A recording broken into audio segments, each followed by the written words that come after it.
United States President Donald Trump hosted his Turkish counterpart, Recep Tayyip Erdogan, at the White House for the first time since 2019. In a brief Oval Office news conference, the two leaders outlined the key issues they would address behind closed doors, including military equipment sales, trade, and global conflicts. While Trump has maintained a friendly rapport with Erdogan during his second term, relations between Washington and Ankara have faced strains in recent years, particularly over Turkey's continued trade with Russia.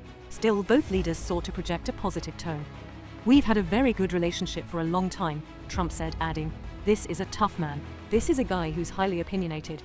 Usually, I don't like opinionated people, but I always like this one." Erdogan, for his part, said he was very pleased to return to the White House and hoped to carry Turkey-US ties to a much different level. The Oval Office meeting came just days after both leaders addressed the United Nations General Assembly, where several world leaders called for recognition of Palestinian statehood. In his conversation with Erdogan, Trump shared his plans for resolving the Israel-Gaza conflict, noting a deal was close. Turkey, one of Palestine's strongest allies in the region, remains a key player in the process. One of the most anticipated topics of the visit was the possible resumption of U.S. military aircraft sales to Turkey.